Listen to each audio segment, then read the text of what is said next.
Taal, Batangas is famous throughout the country for its culture, history, architecture, and crafts. Yet what makes it truly shine is its unique, delicious mouth-watering cuisine.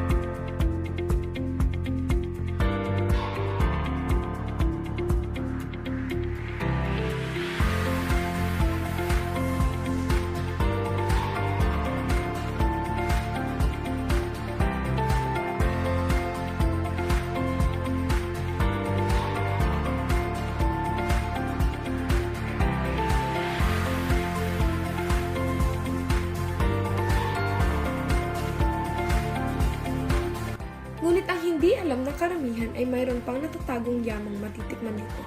Halina't tuklasin ang pansit ni Biko. As early as 3:30 in the morning, the stove can already be heard crackling in preparing pansit.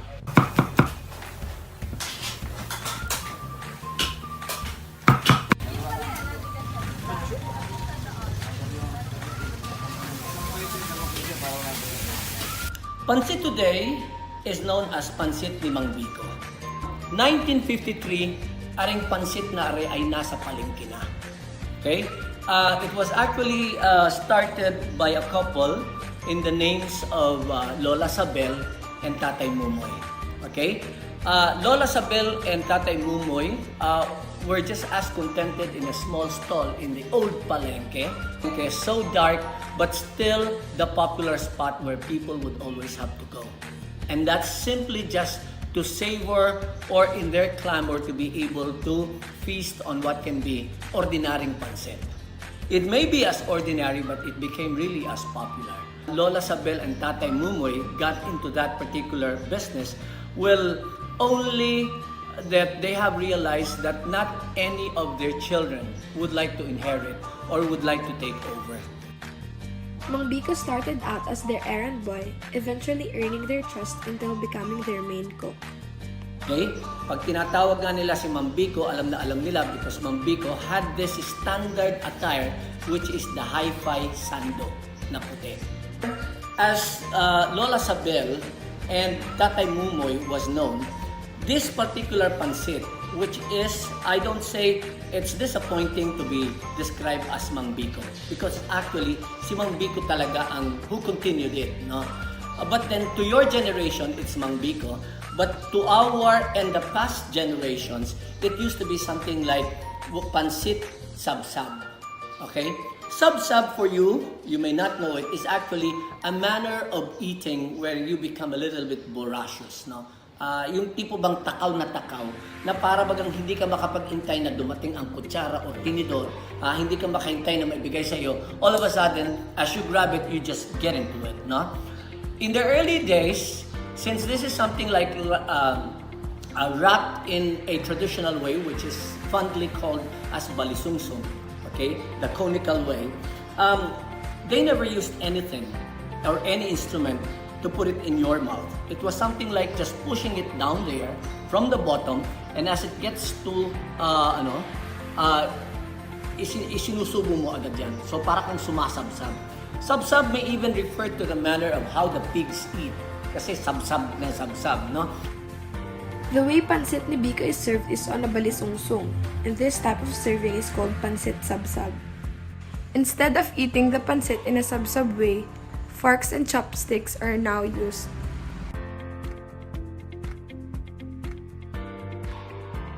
There are people who even have to jokingly just say, sab-sab is something like conforming to what can be the name of the lady who was actually cooking it originally, si Aling Sabel.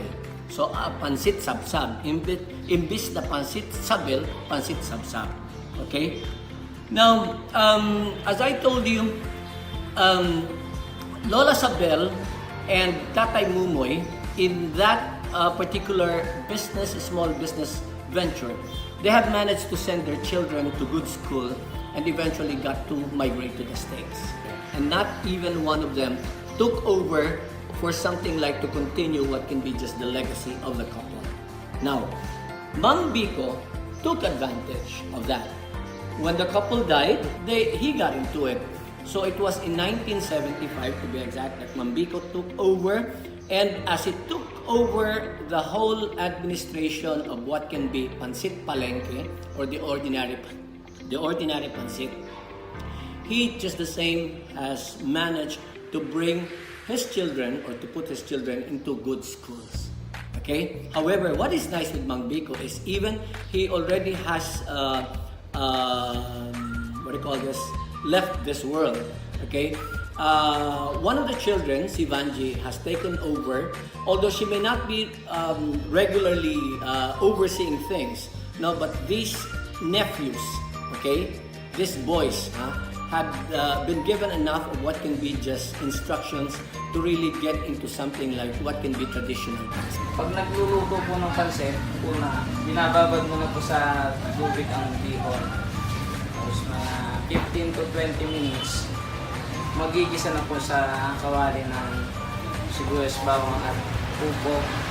Tapos, ilalagay po yung miki na 1.5 kilo. Tapos, lalagyan siya ng kaldo ng baboy. 3 to 5 minutes, palalambutin mo namin yung konti. Ihahalo yung bihon. Tapos titimplahan, toyo, paminta, hahaluin. Tapos pag medyo dry na siya ng konti, lalagyan siya ng repolyo at chicharon. Ang dami-daming customers ni Mang Biko. Eh, kung titignan mo naman, ang Pansit is just cooked in the simplest way. However, there are some distinct procedures in the cooking that makes it even different. Una, ang ginagamit nilang sabaw ay kaldo. Okay? Kaldo is actually the broth. Okay? Coming from or making use of some discarded bones or making use of anything that could really put enough of the flavor. Number 2, rapidly or very quickly, they have to prepare enough of what can be just enormous amount of chicharon. And chicharon adds to the flavor when the cooking is nearing to that point wherein hahanguin na. The chicharon is actually sprinkled on top and properly mixed, and it adds even to the flavor. Walang gumagawa niyan sa palengke. And the more important thing is something like on-the-spot cooking. No? People are amazed, people are just as curious, and people are just as enticed to be savoring enough of what can be just hot noodles and too flavorful. So, nakuha nila yung, not sympathy, but nakuha nila yung following ng tao. That every morning it becomes habitual. And as you must have observed, merong mga early patrons who are just after what can be just Miki Bihon. Merong late patrons who will just have to wait until such time that it's now Miki that's gonna be cooked. That when they start 5:30 in the morning, by 8 o'clock it's done. Kuya, ano pong meron sa Pansit ni Biko na wala sa ibang Pilipinas? Siyempre, una, masarap siya. Gusto ng panlasa ng mga taga rito sa Taal nyo. At dalawa, yung tema ng pagkain niya, feel na feel ko kasi parang Batangas na Batangas yung dating. Isa pa, may mga gulay yung mga pansit niya, kaya maganda sa katawan. Matagal na. Mga 25 years na. Sa tingin niyo po, ano yung meron sa Pansit ni Biko na wala po hindi po makikita sa ibang Pansit? Yung tulyase, may magic. May magic yung tulyase, yung pinaglulutuan.